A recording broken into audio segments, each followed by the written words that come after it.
عظمت کو پا ہی نہیں سکتے، وہ ہمارے گمان سے کہیں بڑا ہے، یعنی جتنا بڑا آپ اس کو خیال کریں وہ اس سے بھی آگے، وہ اپنی ذات میں بھی عظیم ہے اور اپنی صفات میں بھی عظیم ہے۔ پھر ایک اور ورژن ہے سبحان اللہ والحمد للہ ولا الہ الا اللہ واللہ اکبر، اللہ پاک ہے، اسی کی تعریف ہے، اس کے علاوہ کوئی معبود نہیں ہے اور اللہ سب سے بڑا ہے۔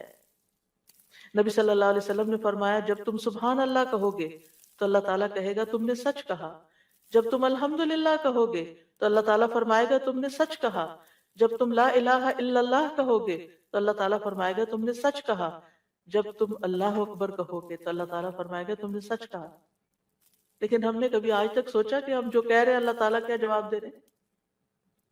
سبحان اللہ والحمد للہ ولا الہ الا اللہ واللہ اکبر، یعنی ایک طرف ہم اللہ تعالیٰ کو پاک قرار دیتے ہیں، پھر اس کی تعریف بیان کرتے ہیں اس کی تمام صفات کمال و جمال کے ساتھ، پھر اللہ تعالیٰ کی توحید بیان کرتے ہیں لا الہ الا اللہ کہہ کر، اور پھر اللہ اکبر کہہ کر کیا کہتے ہیں کہ اللہ تعالیٰ سب سے بڑا معبود ہے، سب سے بڑا ہے۔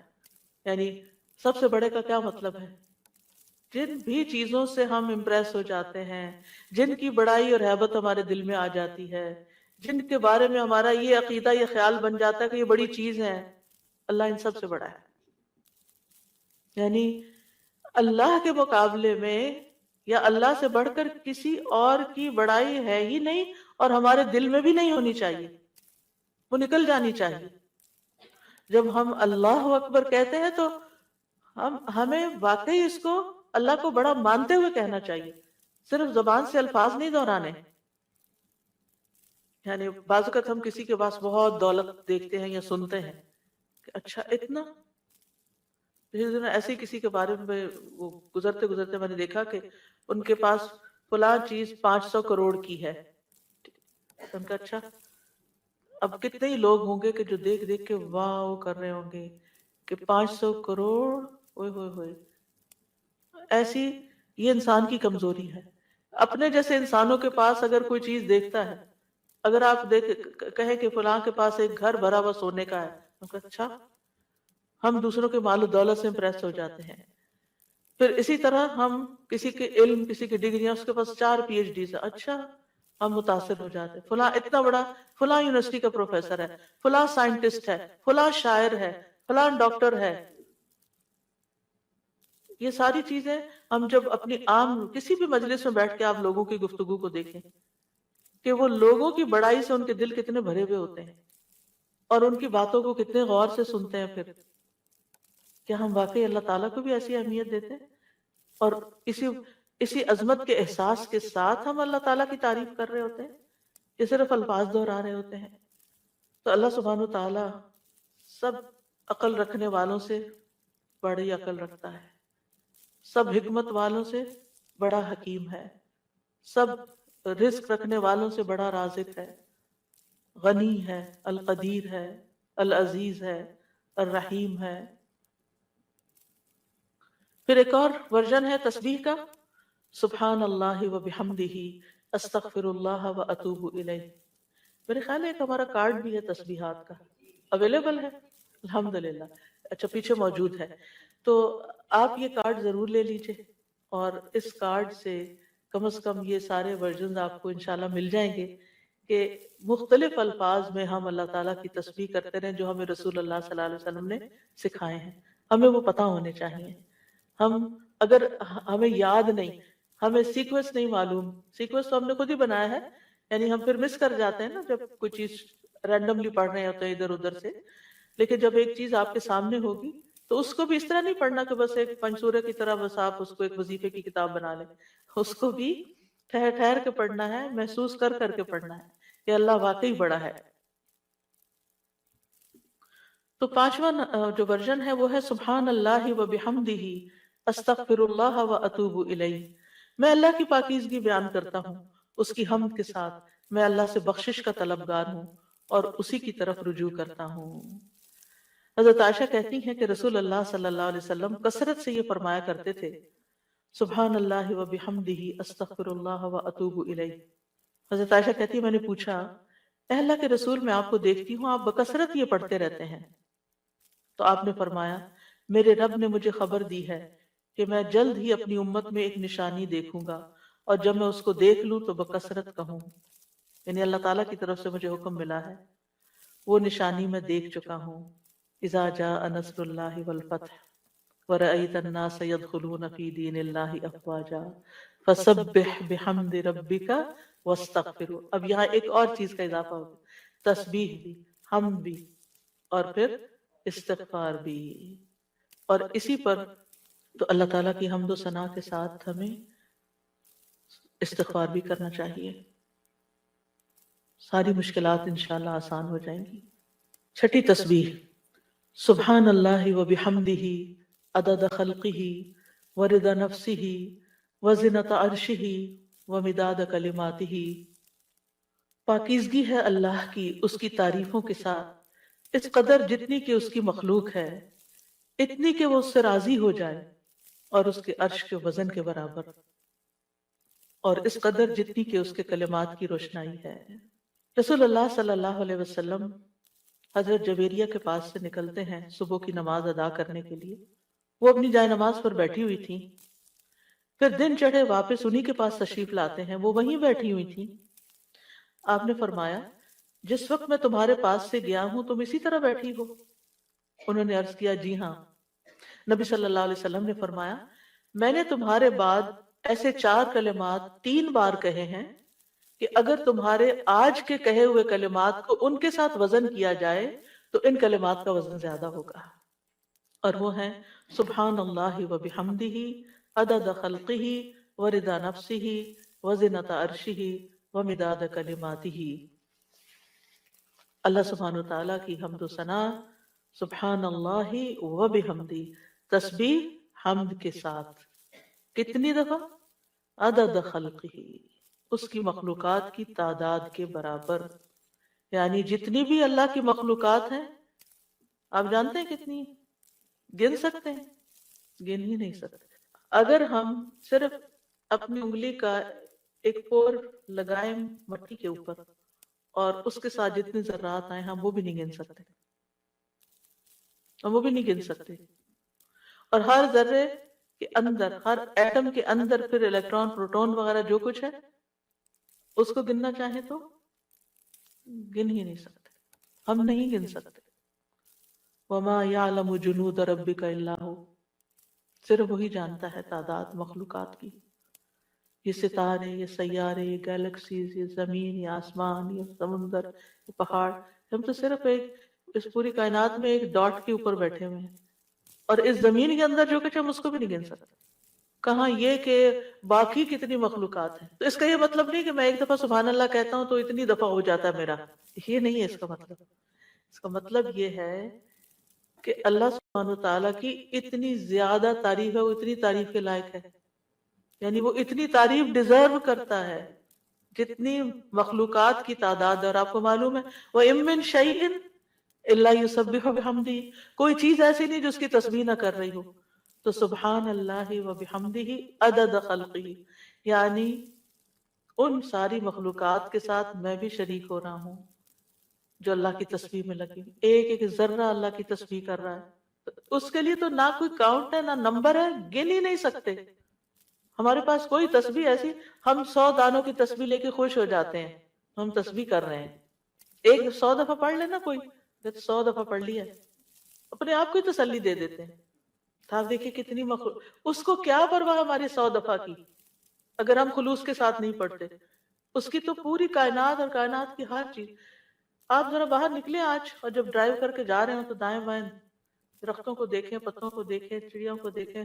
آج صبح اتفاق سے پھر سنو پڑنے لگی تو میں ونڈو سے جب دیکھنے لگی تو پہلا خیال مجھے یہ آیا، یا اللہ اچھی خاصی پڑ رہی تھی، اتنے فلیک یعنی اس کے فلیکس ہیں، یہ سارے تسبیح کرتے ہوئے گر رہے ہیں، سجدے میں پڑھ رہے ہیں، سجدے میں پڑھ رہے ہیں، حکم مانتے چلے جا رہے ہیں، مانتے. اور جب تک اللہ کا حکم ہوگا برسیں گے، اور پھر جب ختم ہو جائے گا بس ختم ہو جائیں گے.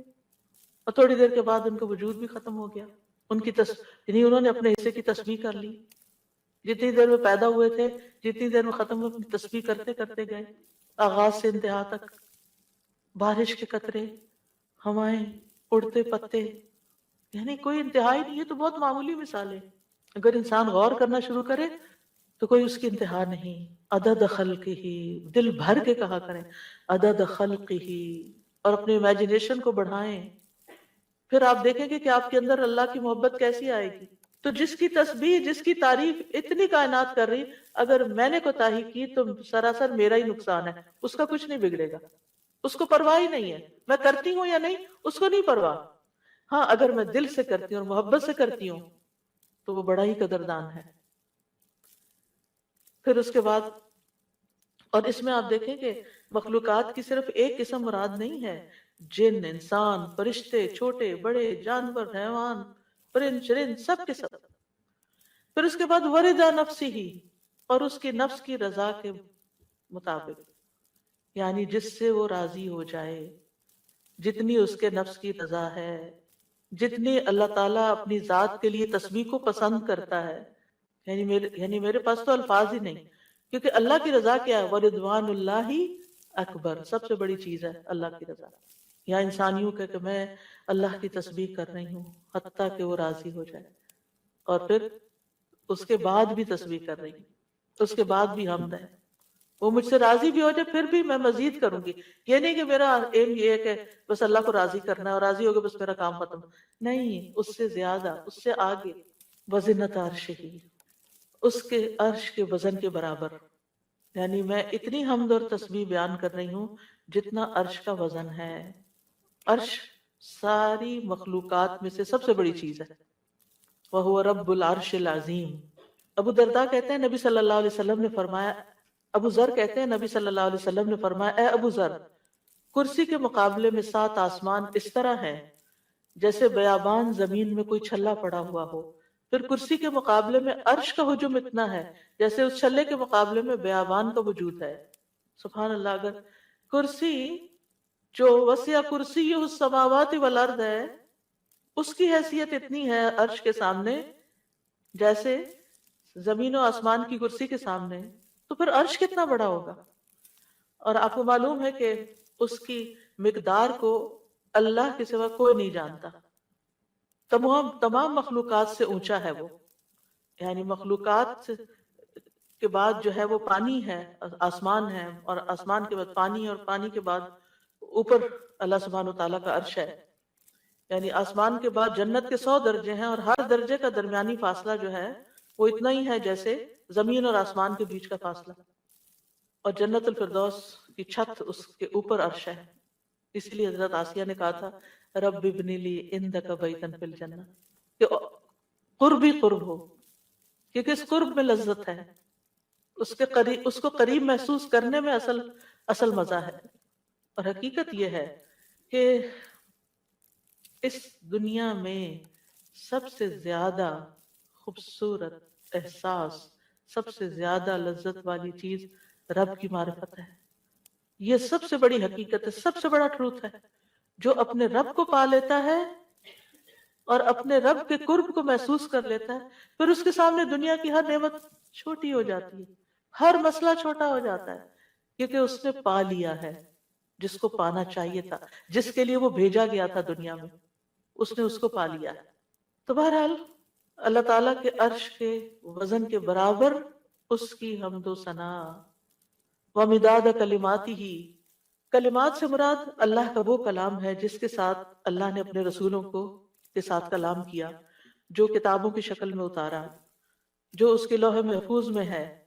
یہ کلام، اس کی وسعت کیا ہے؟ قرآن مجید میں آتا ہے قُلْ لَوْ كَانَ الْبَحْرُ مِدَادًا لِكَلِمَاتِ رَبِّهِ لَنَفِدَ الْبَحْرُ قَبْلَ أَن تَنفَدَ كَلِمَاتُ رَبِّي وَلَوْ جِئْنَا بِمِثْلِهِ مَدَدًا. کہہ دیجئے اگر سمندر میرے رب کی باتوں کے لیے سیاہی بن جائے تو یقیناً سمندر ختم ہو جائے گا اس سے پہلے کہ میرے رب کی باتیں ختم ہوں، اگرچہ ہم اس کے برابر اور سیاہی لے آئے. دوسری جگہ پر آتا ہے 7 ابحر، 7 سمندر بھی مزید آ جائیں تو خشک ہو جائیں گے لکھ لکھ کر، لیکن رب کی کلمات ختم نہیں ہوں گے. اس کے برابر اللہ کی تعریف. اور یہاں پر ایک طرح سے بطور مبالغہ سب چیزوں کی مثال دی گئی ہے، ورنہ اللہ کی تعریف تو اس سے بھی زیادہ، اس کا تو کوئی شمار ہی نہیں کر سکتا. پھر ہم اپنی ساری زندگی میں کتنی تسبیح کر رہے ہیں، کیا کر لیا ہم نے؟ کچھ بہت بڑا مارکا مان لیا۔ پھر کس بات کا غرور، کس بات کا تکبر کہ ہم کیا چیز ہیں، ہم کتنے نیک ہیں، یہ تو خیال آنا بھی نہیں چاہیے۔ حاملین عرش، جو فرشتے عرش اٹھائے ہوئے ہیں، وہ اللہ تعالیٰ کی تسبیح بیان کرتے ہیں اور کہتے ہیں ما عبدنا کا حق کا عبادت، ہم نے آپ کی عبادت کا حق ہی ادا نہیں کیا۔ وہ اللہ کی عظمت کو جانتے ہیں نا، اس لیے کہتے ہیں کہ ہم نے عبادت کا حق ادا نہیں کیا۔ ہم اللہ تعالیٰ کی عظمت کو نہیں جانتے، ہم اللہ کی معرفت نہیں رکھتے، لہٰذا ہم بڑی تسلی میں ہیں کہ ہم نے تو عبادت کر لی، ہم تو ساری نیکیاں کر لیں، یہ بھی کر لیے، یہ بھی کر لیے، یہ بھی خانے پورے کر لیے۔ ساتویں حمد، اللہ اکبر کبیرہ والحمد للہ کثیرہ وسبحان اللہ بکرۃ واصیلا۔ بہت ہی خوبصورت کلمات ہیں۔ اللہ سب سے بڑا ہے، بہت بڑا، اور تمام تعریف اللہ کے لیے ہے، بہت زیادہ، اور تسبیح اللہ ہی کے لیے ہے صبح اور شام۔ ابن عمر کہتے ہیں ہم رسول اللہ صلی اللہ علیہ وسلم کے ساتھ نماز پڑھ رہے تھے کہ لوگوں میں سے ایک آدمی نے کہا اللہ اکبر کبیرہ والحمد للہ کثیرہ وسبحان اللہ بکرۃ واصیلا، تو رسول اللہ صلی اللہ علیہ وسلم نے فرمایا یہ اس طرح کے کلمات کہنے والا کون ہے؟ تو لوگوں کی جماعت میں سے ایک آدمی نے عرض کیا اللہ کے رسول میں ہوں۔ آپ نے فرمایا کہ مجھے تعجب ہوا کہ اس کے لیے آسمان کے دروازے کھول دیے گئے، یعنی ان کلمات کے لیے جو اس محبت اور شوق سے اس نے پڑھے۔ ابن عمر کہتے ہیں میں نے ان کلمات کو پھر کبھی بھی نہیں چھوڑا۔ افسوس کہ ہمیں زندگی میں بڑی دیر سے پتہ چلا ہے، اور جو ہم نے دعائیں رٹی ہوئی ہیں ان کو ہم آٹو پہ لگا کے شروع کر دیتے ہیں اور بھول جاتے ہیں کہ ہم بھی اللہ اکبر کہہ کے سب سے پہلے ہاتھ باندھ کر اللہ کی تکبیر بیان کریں۔ لیکن انشاءاللہ اگر کوشش جاری رہی تو عادت بھی ہو جائے گی۔ وہ کہتے ہیں جب سے میں نے رسول اللہ صلی اللہ علیہ وسلم سے یہ بات سنی کہ اس کے لیے آسمان کے دروازے کھول دیے گئے، میں نے اس کو چھوڑا ہی نہیں، اور ہم نے کبھی اس کو پڑھا ہی نہیں۔ علم ہونے اور نہ ہونے میں بہت بڑا فرق ہے۔ ہم دو چار باتیں جان لیتے ہیں تو ہم سمجھتے ہیں ہم نے سب کچھ سیکھ لیا، اور کیا سیکھنا ہے، اس کی ضرورت محسوس نہیں کرتے۔ تو بہرحال اس میں اللہ تعالیٰ کی بہت زیادہ بڑائی کا اظہار ہے، اس کی تعظیم ہے، اس کی بہت زیادہ تعریف ہے، اور اس کی تسبیح ہے صبح و شام۔ اور ساتویں تسبیح سبحانک اللہم و بحمدک و تبارک اسمک و تعالی جدک و لا الہ غیرک۔ اے اللہ تو پاک ہے اپنی تعریف کے ساتھ، تیرا نام بڑی برکت والا ہے، تیری بزرگی بلند و برتر ہے، تیرے علاوہ کوئی الہ نہیں۔ رسول اللہ صلی اللہ علیہ وسلم نے فرمایا بے شک اللہ کو سب سے زیادہ محبوب کلام یہ ہے کہ بندہ یوں کہے سبحانک اللہم و بحمدک و تبارک اسمک و تعالی جدک و لا الہ غیرک۔ اور اس میں اللہ تعالیٰ کے نام کی خیر و برکت کا ذکر بھی ہے، تبارک اسم ربک، تبارک اسمک۔ پھر آٹھویں تسبیح سبحان اللہ لا شریک لہ لہ الملک و لہ الحمد وہو علی کل شیء قدیر لا حول ولا قوة الا باللہ سبحان اللہ و بحمدہ۔ ابو ذر کہتے ہیں آپ صلی اللہ علیہ وسلم نے فرمایا اللہ کے نزدیک محبوب ترین کلام یہ ہے۔ نویں تسبیح اللہم لک الحمد کلہ و الیک یرجع الامر کلہ۔ اے اللہ تیرے ہی لیے سب تعریف ہے، اور تیری ہی طرف سب کام لوٹتے ہیں۔ ایک عرابی نے کہا کہ مجھے کوئی دعا سکھا دے جس سے مجھے فائدہ پہنچے، تو آپ نے اس کو یہ دعا سکھا دی اللہم لک الحمد کلہ، ساری ہی تعریف تیرے لیے، وَإِلَيْكَ يَرْجُ الْأَمْرُ كُلُّ، سارے معاملات تیرے ہی حضور پیش ہوتے ہیں، یعنی تعریف کا حقدار بھی تو ہی ہے۔ اور اس کے بعد یہ کہ ہمارے اعمال ہوں یا کام ہوں یا جو بھی معاملات ہوں سب کے سب تیرے ہی پاس جا رہے ہیں۔ دسویں تعریف اللہم ربنا لک الحمد ملء السماوات وملء الارض وملء ما شئت من شیء بعد۔ اے اللہ، اے ہمارے رب، تیرے ہی لیے ہر قسم کی تعریف ہے جس سے کہ آسمان بھر جائیں، زمین بھر جائے، اور ہر وہ چیز بھر جائے جسے تو چاہے کہ وہ بھر جائے۔ رسول اللہ صلی اللہ علیہ وسلم یہ دعا مانگا کرتے تھے، اور یہ دعا جو ہے اس میں اللہ تعالیٰ کی حمد ہے جس کی کوئی تعریف نہیں، جس کو کوئی شمار نہیں کر سکتا۔ اور پھر سبحان اللہ عدد ما خلق، آپ سب بھی پڑھیے میرے پیچھے، سبحان اللہ عدد ما خلق، سبحان اللہ ملء ما خلق، سبحان اللہ عدد ما فی الارض والسماء، سبحان اللہ ملء ما فی السماء والارض، سبحان اللہ ملء ما خلق، سبحان اللہ عدد ما احصا کتابہ، وسبحان اللہ ملء کل شیء۔ میں اللہ کی پاکیزگی بیان کرتا ہوں، ان چیزوں کی گنتی کے برابر جو زمین و آسمان میں ہیں، میں اللہ کی اتنی پاکیزگی بیان کرتا ہوں جس سے وہ چیزیں بھر جائیں جو آسمان و زمین میں ہیں۔ کیا کہا؟